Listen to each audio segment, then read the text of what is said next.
Takzvaná německá elita. Vůdcova garda. Černý řád. Česká televize uvádí německý dokumentární cyklus Historie SS. Vše to skončilo dosud nevídaným zločinem. Himmler.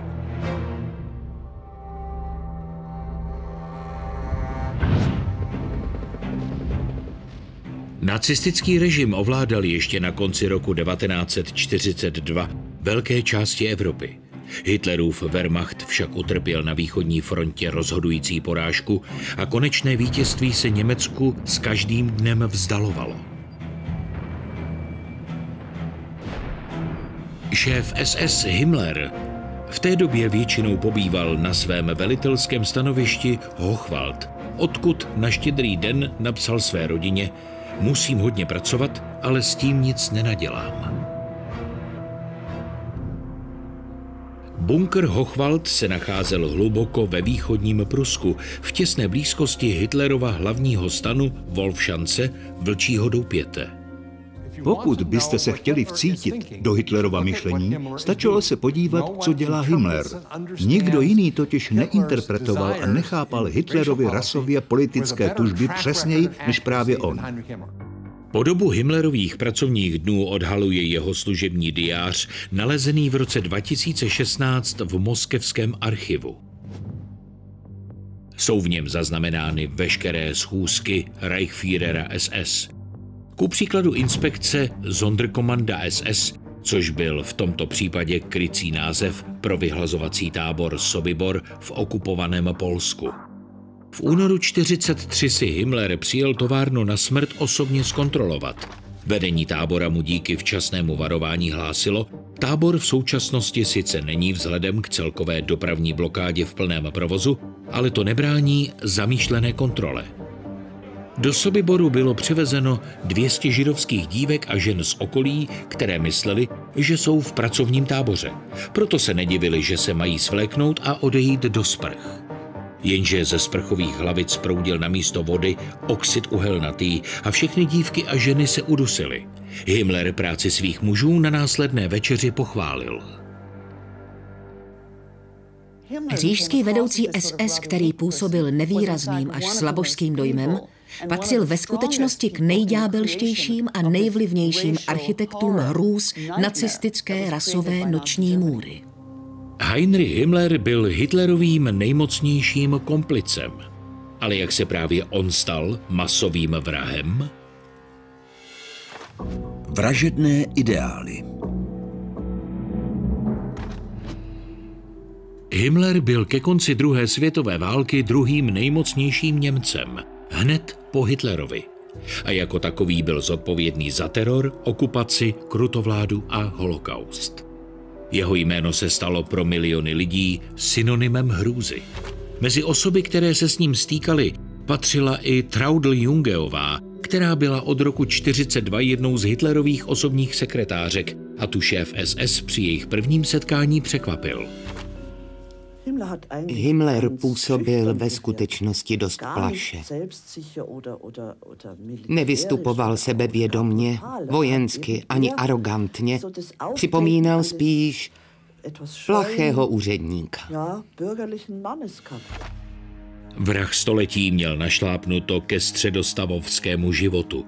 V roce 1900 se totiž narodil do spořádané mnichovské rodiny. Bavorsku vládl král a v rodinách vládli otcové. A podobně tomu bylo i u Himmleru.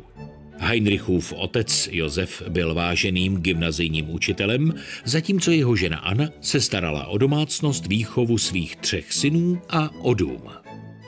Prostřední Heinrich tak vyrůstal v kultivovaném katolicky konzervativním prostředí. Tento řád však narušila první světová válka. Heinrich Himmler byl podobně jako mnozí jeho vrstevníci válkou nadšen a zoufale se chtěl stát vojákem.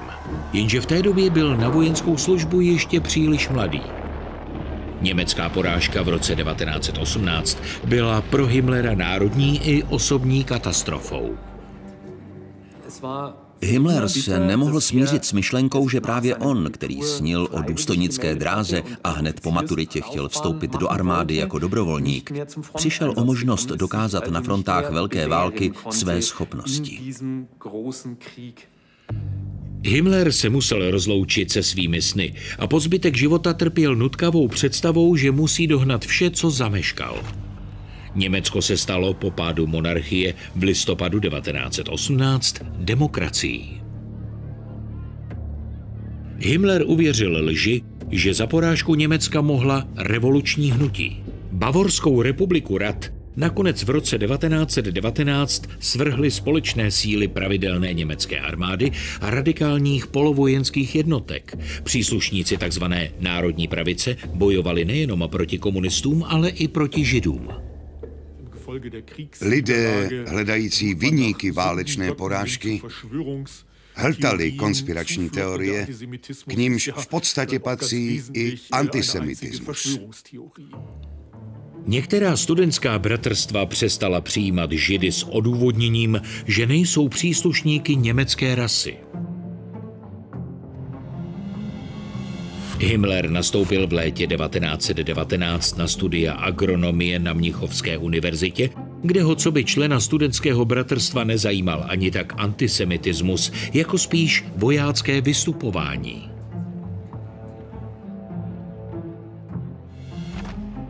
Politicky poněkud dezorientovaný Himmler nemohl po promoci v roce 1922 najít práci.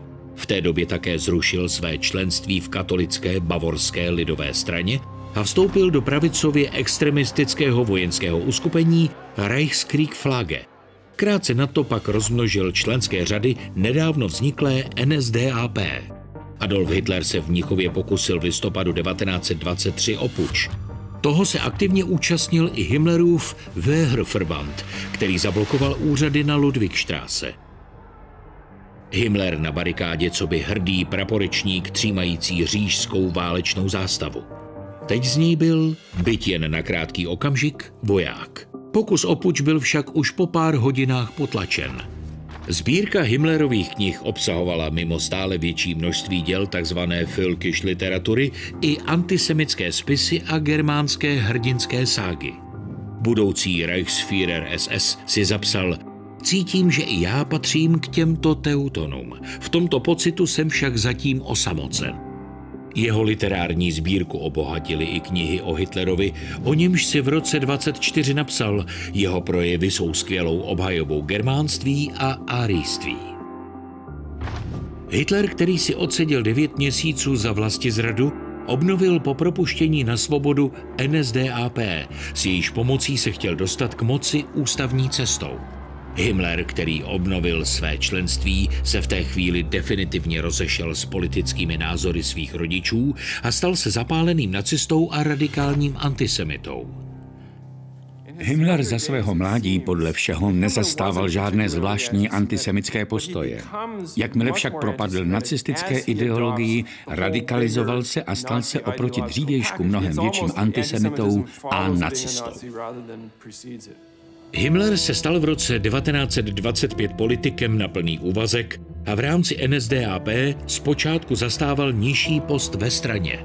V roce 1927 však už patřil k širšímu okruhu vedoucích nacistických představitelů a za pouhé 2 roky byl jmenován zástupcem Reichsführera tzv. Schutzstaffel Hitlerova ochranného oddílu. Budoucímu říšskému vedoucímu SS Himmlerovi podléhalo asi 500 mužů, kteří se starali nejenom o ochranu Hitlerovy osoby, ale vykonávali i strážní úkoly. S muži nosícími na čepicích odznak s lebkou a skříženými hnáty měl Himmler velké plány. Nový říšský vedoucí SS Himmler se od prvních chvil usilovně snažil udělat z této malé, bezvýznamné ochranné jednotky rasovou elitu budoucího Německa. Himmler vypracoval pro přijetí do SS přísná kritéria. Noví uchazeči museli především fyzicky vyhovovat nordickému typu. Za to vlastnosti jako soucit či schovívavost nebyly u budoucího výkvětu nadřazené rasy žádoucí. Pavouk spřádající své sítě. Nacisté se po zvolení Hitlera říšským kancléřem v lednu 1933 zmocnili moci. Himmler a jeho SS Tomuto vítězství přihlíželi zpočátku zpovzdálí. Reichsführer SS zůstával zpočátku v Mnichově, ale 2 měsíce po převzetí moci přišla i jeho chvíle. V březnu byla na Hitlerův rozkaz svržena řádně zvolená bavorská vláda a nacisté obsadili radnici. Na Himmlera připadla v prozatímní nacistické vládě funkce šéfa mnichovské policie, která byla dobrým odrazovým můstkem.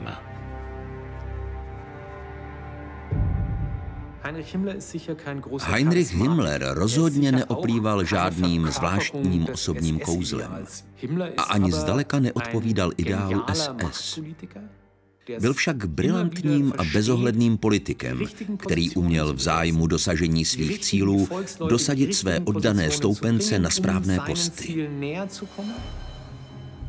Mnichovskému policejnímu šéfovi Himmlerovi podléhala i předchůdkyně gestapa, politická policie. V ní obsadili klíčové pozice příslušníci jeho SS, jejichž úkolem bylo především zastrašování.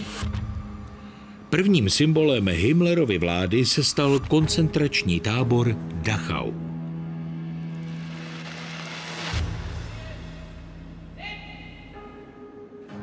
SS se od této chvíle staly nástrojem útlaku. Himmler využil své kontroly nad Dachau a zatýkání svých odpůrců k vypracování návrhu na práci policie na území celého nacistického Německa, podle něhož měli všichni policisté a příslušníci SS podléhat jeho velení. Dobrá organizace teroru v Bavorsku zajistila Himmlerovi podporu všech nacistických říšských představitelů. Říšský vedoucí SS dokázal svým nenápadným zjevem oklamat nejednoho konkurenta. Pod slupkou úředníka se ale skrýval bezohledný taktik, který začal splétat mocenskou síť nad nacistickou říší. Heinrich Himmler nalákal do řad SS celou řadu státních a stranických funkcionářů, které vybavil slušivými uniformami, vysokými velitelskými posty, prsteny s lebkami, čestnými dýkami a podobně. Tím si získal přízeň zejména župních vedoucích, kteří se před setkáními s veliteli Wehrmachtu rádi navlékali do elegantních stejnokrojů generálů SS, aby s nimi mohli jednat jako rovný s rovným. Himmlerova moc od roku 1933 rostla. Hitler si loajality a výkonnosti šéfa SS vážil, což potvrdila i diktátorova osobní sekretářka Traudl Jungeová. Jednou jsem pořizovala zápis z jednání, v jehož průběhu Hitler nadhodil téma Himmler a koncentrační tábory. Přitom se pochvalně vyjádřil o jeho chytrém systému, v jehož rámci obrazně pověřil vedením požárních hlídek známé žháře. Himmler ho ale v zápětí ujistil, že se nemusí žádných požárů bát. Nikomu nemohlo při pohledu na koncentrační tábor ujít, že se jedná o dobře organizovanou a psychologicky dovedně řízenou organizaci. Nacistická propaganda líčila Himmlerův koncentrační tábor v Dachau jako pokrokovou instituci. Himmlerovi však stále stál v cestě mocný nadřízený šéf SA Ernst Röhm. V jehož milionové armádě příslušníků hnědých košil byli Himmlerovi SS stále jen malou podřízenou jednotkou. Himmler se chtěl od notoricky neukázněných SA-manů distancovat a pracoval na vylepšení pověsti svých SS. Chlubil se jejich věrností Hitlerovi a ochotou položit za něj i život, což dokladoval i heslem vyrytým na SSáckých dýkách Mou ctí je věrnost. Hitler měl ve svých SS naprosto spolehlivý nástroj.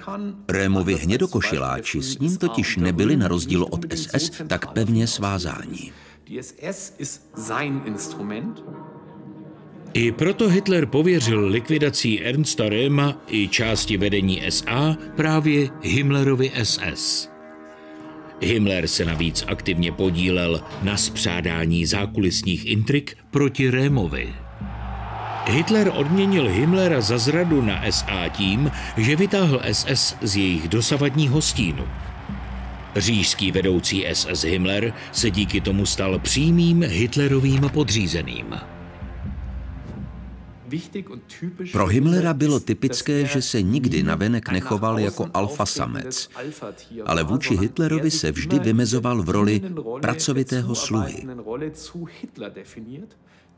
A právě tím své organizaci umožnil tak strmý vzestup.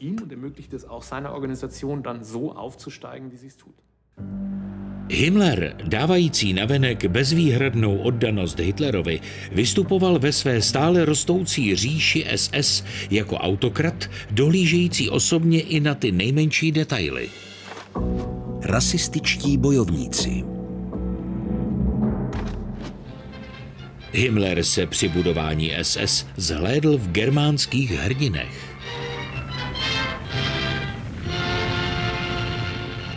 Jeho muže čekal neustálý vojenský drill a spousta sportu a školení, aby se z nich stali trénovaní siláci věrní stranické linii. Himmler jim šel příkladem. Jako pravák cvičil střelbu levou rukou a vytrvale trénoval na říšský sportovní stříbrný odznak, který nakonec v roce 1936 skutečně získal. Na zlatý odznak však jeho výkony nestačily, protože nároky na jeho držitele byly přece jen vyšší.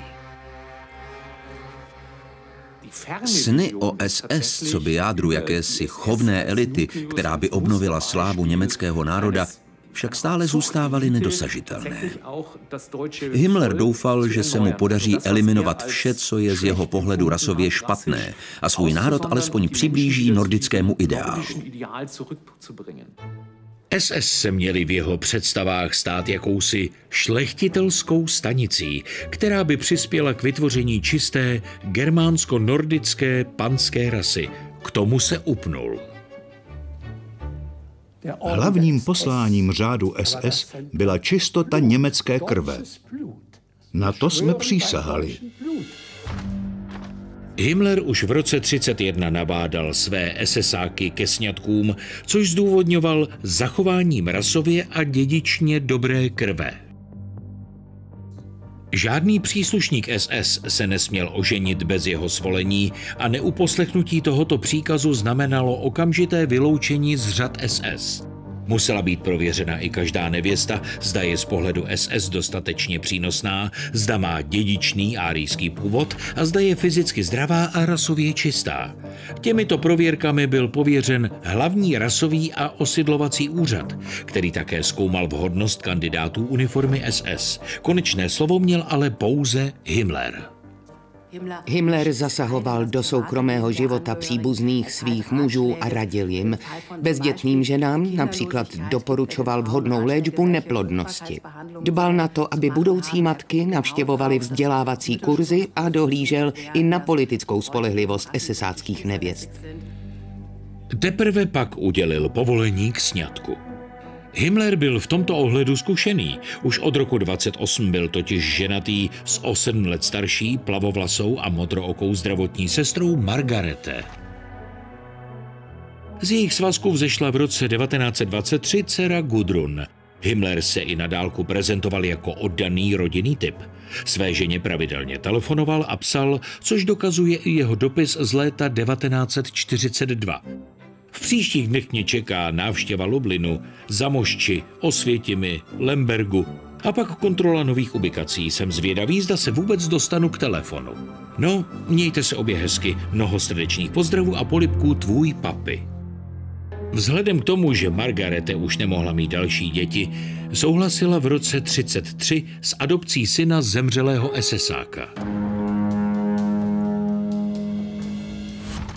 SSáčtí manželé. Himmlerova snaha přimět své muže k otcovství se však nesetkala s přílišným úspěchem. Z 250 000 příslušníků SS jich bylo v roce 1938 ženatých pouze 39,7%. Na jednoho SSáka tak připadalo pouze jedno dítě, což ani zdaleka neodpovídalo Himmlerovým rasovým požadavkům. Říšský vedoucí SS proto vzhledem k nízké porodnosti schválil v roce 1935 vznik spolku Lebensborn. První domov Lebensborn byl otevřen nedaleko Mnichova a krátce po něm následovali další. V podstatě se jednalo o diskrétní porodní domy, které sloužily nejenom párům z SS. Společnost se v té době dívala na svobodné matky a nemanželské děti skrz prsty a Himmler chtěl zabránit zbytečným potratům. Proto vytvořil síť porodních domů, v nichž mohly ženy dát své nemanželské děti k adopci a bez obav o ztrátu své pověsti se vrátit ke svému původnímu životu. Systém Lebensborn upřednostňoval při umisťování nemanželských dětí rodiny SS.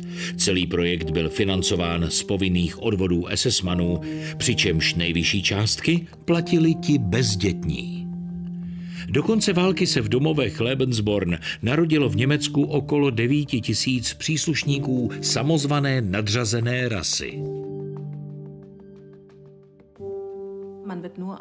Do domovů byly přijímány pouze rasově vhodné ženy. Himmler zašel po vypuknutí války ještě o krok dál a na konci roku 1939 vydal SSákům rozkaz k plození dětí. Týkalo se to i mladého teologa Gereona Goldmana, sloužícího v Polsku. Goldman, který se po válce stal františkánským mnichem, si na tento rozkaz vzpomíná. Mimo jiného v něm stálo: během polského tažení zahynulo mnoho mladých Němců, které je třeba nahradit. Spousty dobrých německých dívek by přitom rádi porodili vůdci nové děti. On to myslel vážně. Himmler jednoznačně vyzýval SS-many k plození nemanželských potomků, o které by se pak jeho organizace postarala. Tento rozkaz byl ale zejména velením Wehrmachtu interpretován tak, že nabádá ženy příslušníků pravidelné armády k nevěře. Díky tomu se toto nařízení setkalo s velkou vlnou nevole. Jenže muži z SS neměli chuť se rozmnožovat ani na Himmlerův rozkaz. Všichni zuřili a doporučovali Himmlerovi, ať si ty děti udělá sám. Himmler musel svůj příkaz odvolat. Od té chvíle se držel svých představ, alespoň v soukromí. V roce 1939 se jeho milenkou stala o 12 let mladší sekretářka Hedviga Podhastová, s níž masový vrah zplodil další 2 děti. Himmler se vzhledem ke stagnující porodnosti rozhodl k realizaci svého nového projektu. K poněmčování dětí z okupovaných východních území.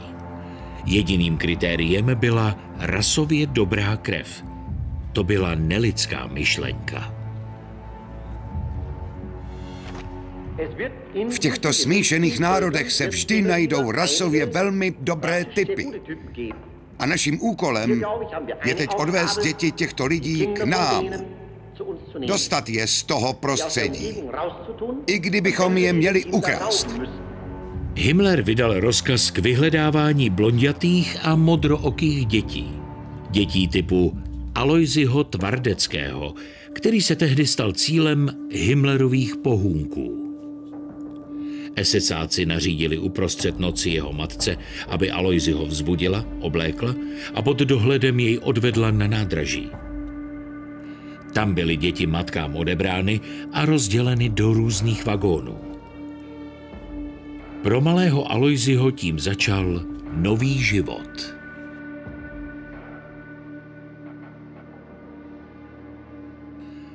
Ukradené polské děti se nejprve musely podrobit zdravotní prohlídce, zda vyhovují nacistickým rasovým požadavkům. Ty se stávaly z celkem 21 fyzických znaků, včetně barvy očí nebo barvy vlasů. Výsledek prohlídky rozhodoval o jejich dalších osudech. Děti byly rozděleny do 10 nebo 12 rasových skupin. Já jsem, díky bohu, patřil do první skupiny, tedy k superárijské rase. Alojzy byl dán, coby vhodný kandidát pro poněmčení, k adopci. Nejprve však putoval spolu se stovkami dalších dětí do jednoho z dětských hříšských domovů. Do sítě domů Lebensborn tehdy patřil i domov Sonnenwiese, sluneční louka v saském Korensalis. Sem byly od roku 1942 umisťovány i ukradené polské děti, které směly od této chvíle mluvit pouze německy a s novou minulostí dostali i nové jméno. Tvrdili mi, že mého otce, Obersturmbannführera SS, zavraždili polští bandité. Z Aloisiho se stal Alfred a z ukradeného polského dítěte přesvědčený německý nacista, nenávidějící Poláky. Opravdu jsem se cítil být německým chlapcem a jako takový jsem uctíval Hitlera. Naší největší modlou byli SS. Aloisi ho adoptoval manželský pár z Koblenze, oddaný nacistické věci. Manželé se pro něj brzy stali jeho rodiči. Jeho skutečná polská matka po něm však nepřestávala pátrat. A když se Aloisi dozvěděl po válce pravdu, zhroutil se mu celý svět. Musel se vrátit ke své matce a proti své vůli zůstat v Polsku. Himmlerův program zničil tvardeckému život.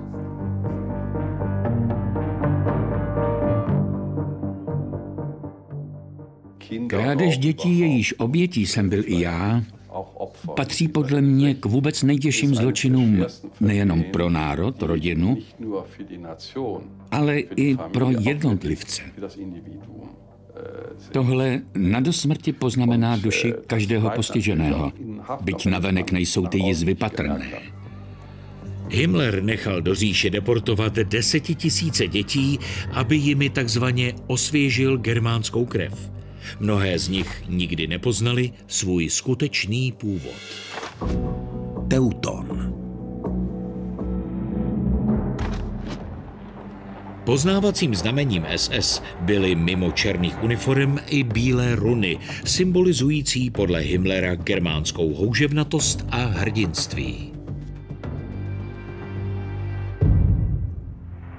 Udělali jsme první krok. A nyní se chováme podle pradávných pravidel nadřazené, národně socialistické, nordické rasy. Otcem této organizace byl Heinrich Himmler. Tato jedinečná směs politického extremismu, rasového šílenství a kulturních okultních rituálů vznikla až po jeho jmenování říšským vůdcem v roce 1929. Osobně vytvořil všechno, co z SS dělalo SS. Himmler chtěl pomocí svého černého řádu vzkřísit údajně slavné doby nordické rasy. Z historického hlediska to byl sice nesmysl, ale Himmler i navzdory tomu vymýšlel odpovídající zákony, symboly a obřady, jako třeba oslavy slunovratu. Jsme věrni tisíciletému odkazu. Posvátný plamen v nás nikdy nezhasne. Z oslavovaného germánského kultu se stalo pseudonáboženství. SS měli být řádem určujícím životy svých členů. Himmler si k tomuto účelu nechal vyrobit vlastní kultovní předměty, včetně údajně nordické Jul-Leuchter, julské lampy. Tyto kultovní předměty vyráběl v porcelánce SS v Mnichově a Lachu. Členové Himmlerova kultu měli ode dneška slavit na místo Vánoc svátek zimního slunovratu Jule. Himmler posílal lampy rodinám SSáků, aby vdechl svému kultu život. Vymýšlení nových rituálů bylo součástí Himmlerovy snahy stmelit svůj řád pod pláštíkem jedinečného světového názoru. Kolegiátní kostel v Quedlinburgu stojí nad hrobem německého císaře Jindřicha I. Ptáčníka. Himmler navštívil tento středověký komplex v roce 1936 u příležitosti tisíciletého výročí Jindřichovy smrti. Ten byl pro Himmlera mnohem víc než jeho pouhým jmenovcem a Quedlinburg nevnímal jako kostel, ale jako árijskou svatyni. Hradní vrch Quedlinburg byl tisíce let obýván lidmi naší krve. Saský vévoda a východofranský král Jindřich Ptáčník se stal oslavovaným árijským předkem. Nejenom, že založil německou říši, ale bojoval i proti Slovanům a ovládal středoevropská a východoevropská území. A všechny tyto cíle sledovali i nacisté. Pozůstatky vladaře i jeho manželky byly sice ve středověku uloženy do krypty v chrámu, ale jejich těla se nikdy nenašla, což Himmler vnímal jako osobní potupu. Šéf SS proto vydal příkaz k neúspěšnému archeologickému průzkumu. Obyvatelé Quedlinburgu, včetně Heinze Müllera, byli následně krmeni lživými informacemi o údajném nálezu kosterních pozůstatků Jindřicha Ptáčníka. Nic nenašli. Proto pozbírali v katakombách pod hradem kosti zde pohřbených kolegiátních dam, aby je začali o rok později vydávat za Jindřichovy ostatky. Himmler nechal o rok později královi falešné ostatky slavnostně pohřbít v kryptě. Správy celého komplexu se následně v roce 1938 ujali SSáci, kteří v ní současně zakázali pořádání jakýchkoliv církevních obřadů a proměnili ji v poutní místo SS. Himmler se při hledání nordicko-germánského dědictví radoval ze sebe menšího nálezu.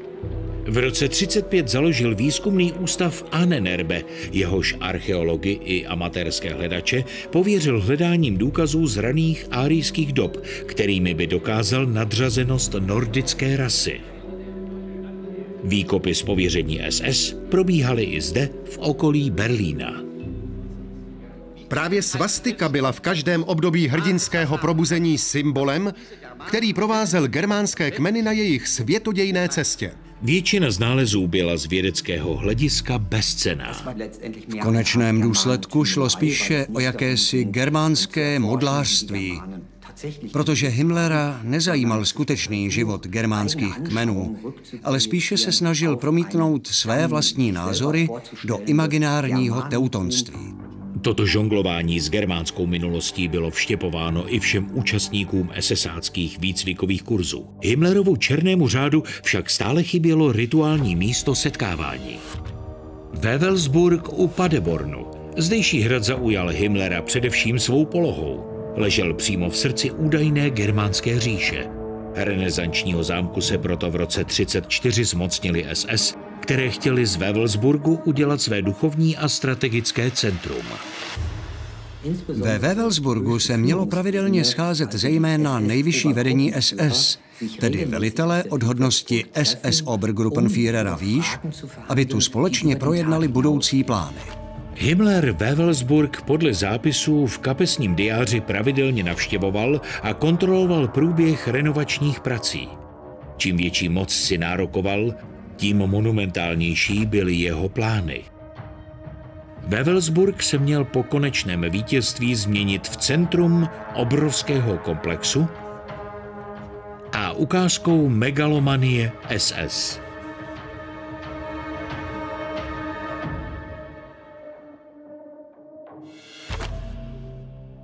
Himmler nechal pro své důstojníky a veterány zhotovit čestný prsten s lebkou symbolizující pohrdání smrtí, dále runami, coby symboly germánství, a Himmlerovým podpisem včetně data udělení. Všechny prsteny měly být po smrti jejich nositelů uloženy na Wewelsburgu. Stavební práce na hradě byly zahájeny v roce 1939. Veškeré manuální práce vykonávali vězni z koncentračních táborů. Jedním z nich byl v roce 1943 i Max Hollweg, který byl členem Svědků Jehovových, jímž se tehdy někdy zlidověle říkalo biblisté. Náboženská skupina soustředěná kolem časopisu Strážná věž byla nacisty pronásledována, protože Max Hollweg odmítal podobně jako jeho souvěrci vojenskou službu. Proto byl zatčen, odvezen do koncentračního tábora a využit při rekonstrukci hradu Wewelsburg. Himmler se chtěl v pseudostředověkém sálu SS Obergruppenführera v přízemí severní věže setkávat se svými generály. Střed haly zdobila mramorová mozaika, na jejímž vzniku se samozřejmě podíleli i vězni koncentračního tábora.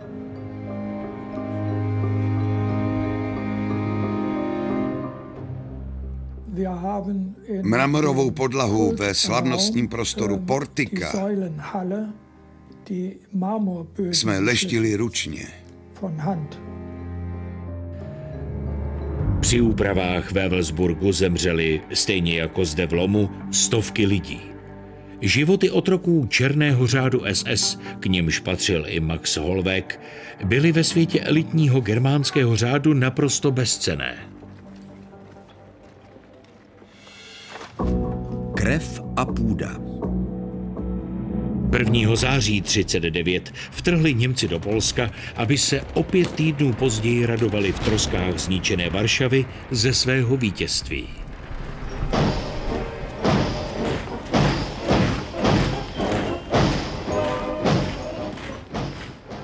Nepřítel je poražen, tažení skončilo. Hitlerovi a Himmlerovi šlo o životní prostor pro Němce na východě. Prvním krokem k tomu bylo rozdělení Polska. Rozdělení Polska 1939. Zatímco východní část podrobeného Polska zabral Sovětský svaz, jeho západní část byla připojena k říši a zbytek se pod názvem Generální Gouvernement dostal pod brutální německou správu. Nové říšské oblasti byly podle Hitlerových zadání poněmčeny. Do práce se okamžitě pustil i Himmler, který přitom nebral žádný ohled na původní obyvatele. K přiřazení dobytého území k říši bylo podle Himmlera nutné nejenom jeho právní začlenění do Třetí říše a vytýčení nových hranic, ale také jeho demografická přeměna, včetně složení jeho obyvatelstva. Himmler proto na podzim roku 1939 navrhl původní obyvatele vyhnat a dobyté území etnicky vyčistit. Toto opatření se mělo dotknout 8 milionů obyvatel západního Polska. Radikálnost Himmlerových plánů zaujala i Hitlera, který říšského vedoucího SS okamžitě pověřil dalšími úkoly.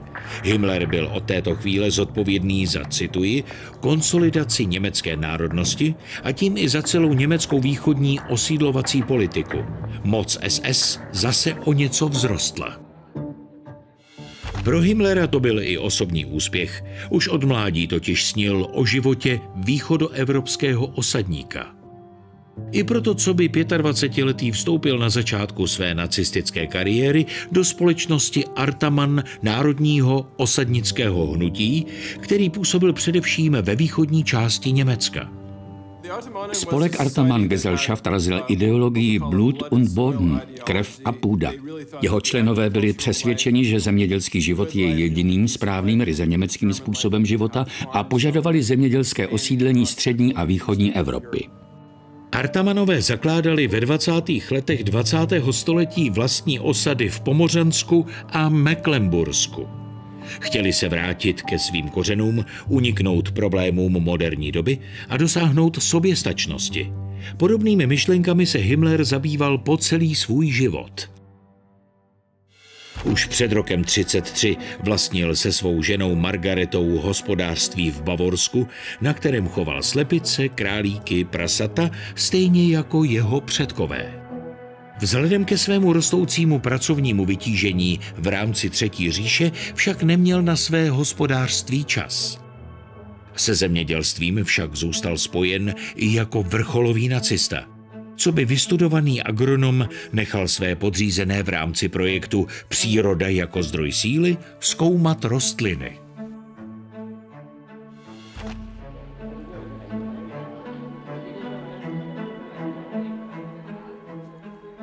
Říšský vedoucí SS založil ještě před válkou Německý výzkumný ústav pro výživu a potraviny se sídlem v Dachau, jen pár kroků od plotu koncentračního tábora. Jeho vězni tu obdělávali takzvanou bylinkovou zahradu, ale ve skutečnosti se jednalo o celý komplex se správními budovami a skleníky. Himmler tu nechal zkoumat přírodní léčebné metody a hospodaření bez umělých hnojiv. Tedy jakési ekohospodaření pod značkou SS. Byl to vlastně pokus o návrat k přírodnímu způsobu života. Dnes bychom to asi nazvali ekologickým zemědělstvím.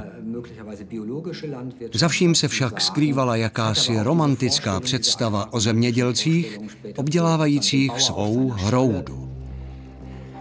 Himmler mohl od roku 1939 realizovat své dávné sny o germánském hospodaření na dobytých východních územích.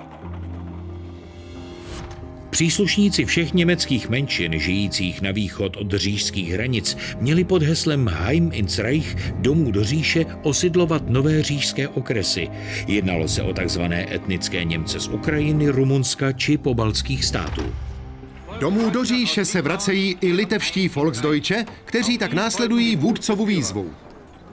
Svou starou vlast opustilo do roku 1941 více než 300 000 etnických Němců, kteří se usadili na anektovaných územích. Hospodářství na východě však mohli dostat jen rasově nadřazení lidé. Proto Himmler nechal etnické Němce i Poláky prověřit. Tato rasová výběrová řízení se od této chvíle týkala i civilistů na okupovaných územích, včetně etnických Němců i osob neněmecké národnosti. Himmler si tím chtěl ověřit jejich rasovou vhodnost či nevhodnost. Přinejmenším pro neněmecké obyvatelstvo to však byla otázka života a smrti. Himmler tím získal v nových říšských oblastech potřebný prostor a zároveň pověřil policii a SS úkolem identifikovat jak takzvaně nedeportovatelné Poláky, tak především Židy a odstranit je z dobytých území, ať už jejich vystěhováním nebo zavražděním.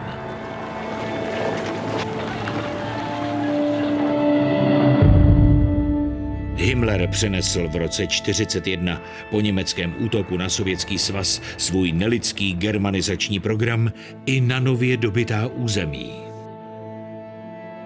Slované, včetně těchto zajatých rudoarmějců nebo vesničanek od Minsku, pro něj byli méněcennými lidskými bytostmi, použitelnými jen na otrockou práci. Stále se jednalo o politiku založenou na rasové nesnášenlivosti.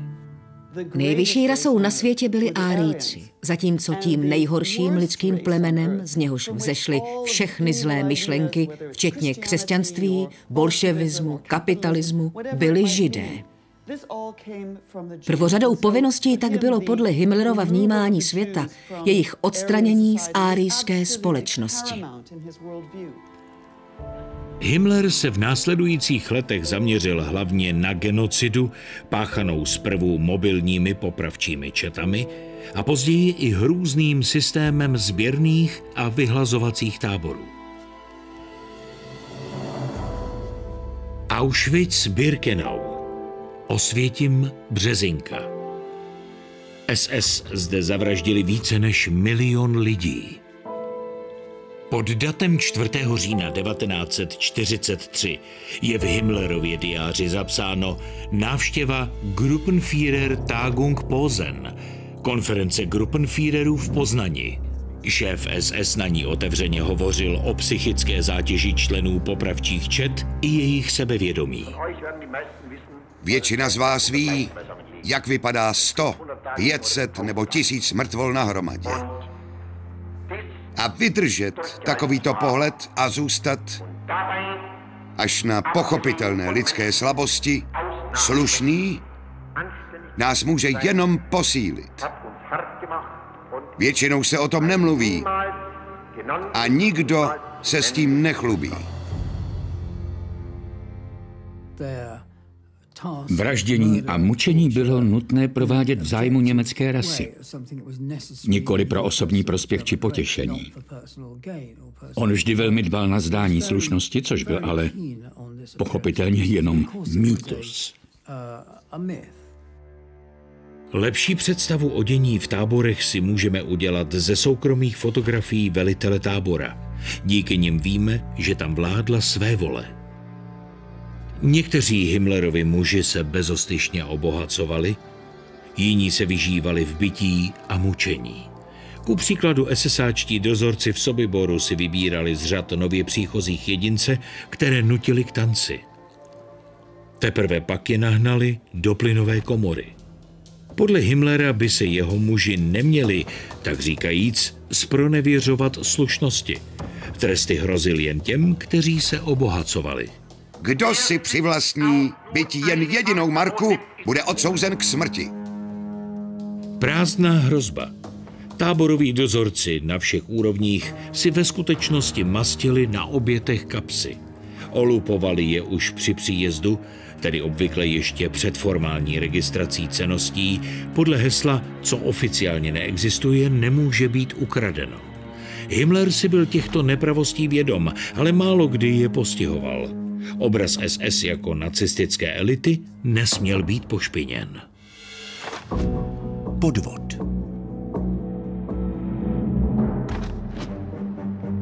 Himmler trávil s prodlužující se válkou stále víc času na cestách. Jeho každodenní program sestával z dlouhého řetězce schůzek, zapsaných přehledně v jeho služebním diáři. Mezi obchodními obědy a schůzkami s vůdcem absolvoval tisíce různých rozhovorů.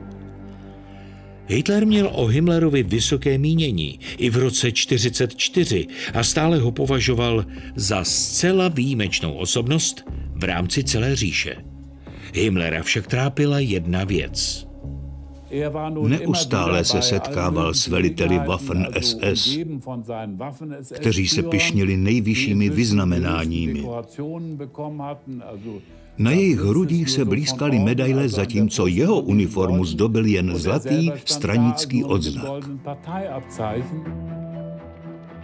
Himmler se mohl cítit jako voják až na konci války.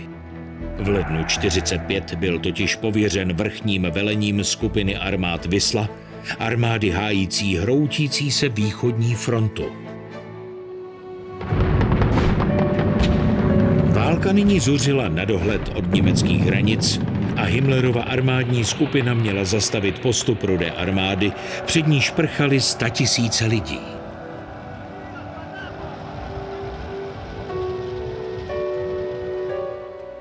Himmler byl sice vojenský amatér, ale v té době už si nedělal iluze.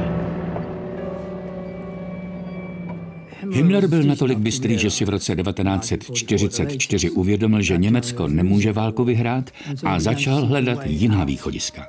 Známé říšské sportovní sanatorium Hohenlichen v Uckermarku ve 30. letech 20. století. Toto zdravotnické zařízení se za války přeměnilo na vojenskou nemocnici. Hohenlichen býval pro řadu nacistických osobností synonymem odpočinku a bolesti žaludku si tu často léčil i Heinrich Himmler. A právě zde se v polovině února 1945 tajně setkal s hrabětem Folkem Bernadotem, představitelem švédského Červeného kříže. Himmler chtěl jeho prostřednictvím navázat kontakt se spojenci a nalézt nějaké kompromisní řešení. Souhlasil s tím, aby si zástupci švédského Červeného kříže odvezli skandinávské politické vězně z koncentračních táborů. Bílé autobusy s osvobozenými vězni projížděly cestou na sever válečnou zónou. Himmler propustil na 15 000 skandinávských vězňů výměnou za naději na mírová jednání se spojenci. Tohle byl naprosto nepochopitelný krok. Himmler se zjevně ocitl mimo realitu. Jak mohl doufat, že s ním budou spojenci vyjednávat? Po všech těch zločinech, kterých se dopustil. Po té strašlivé krvavé stopě, kterou za sebou zanechával. Když sovětští vojáci dorazili v dubnu 1945 k branám Berlína, Hitler obvinil Himmlera ze zrady a zbavil ho velení. Diktátor se stáhnul do svého berlínského bunkru, kde byly pořízeny i tyto jeho poslední filmové záběry. Když americká vojska osvobodila 11. dubna 1945 koncentrační tábor Buchenwald u Výmaru, rozletěly se do světa zprávy a fotografie demonstrující hrůznost nacistického režimu. Himmler i navzdory tomu věřil, že s ním spojenci budou vyjednávat.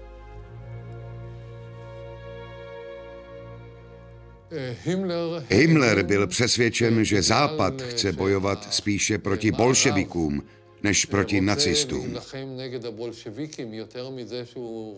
Proto se považoval za ideálního vyjednávače.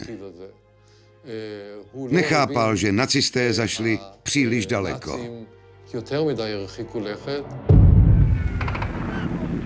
Himmler se snažil vyjednávat se Západem i během bitvy o Berlín, což potvrdila i zpráva BBC.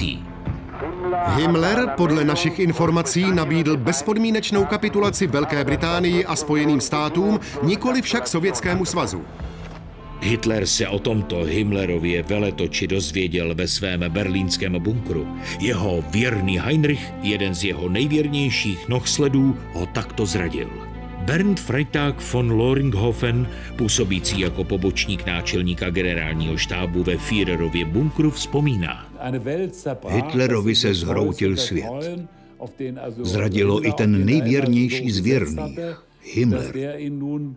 Na něj vždycky tolik spoléhal. Hitler spáchal následujícího dne sebevraždu, aby unikl spravedlnosti. Ve své politické vůli vyloučil Himmlera ze strany a zbavil ho všech funkcí. Himmler provázel Hitlera více než polovinu svého života, ale jeho vražedné šílenství bylo nyní u konce. 45letý Himmler byl od nynějška hledán vítězi, kterým už neměl co nabídnout. Himmler si oholil knírek, nasadil si pásku přes oko a s padělanými doklady se vydal na útěk. Dosud nepoznaný Reichsführer SS se přidal ke skupině poražených německých vojáků a spolu s nimi putoval do britského zajateckého tábora.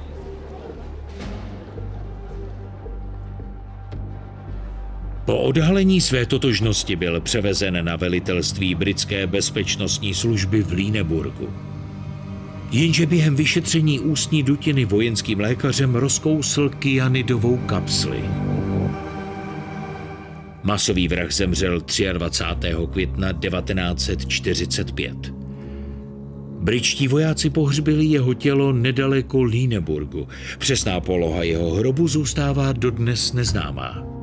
Zatímco ostatní nacističtí pohlaváři byli i po své smrti nekriticky oslavováni, k Himmlerovi se obrátili zády i staří nacisté a veteráni SS. Himmler tak skončil neslavně. Jeho vina byla až příliš velká.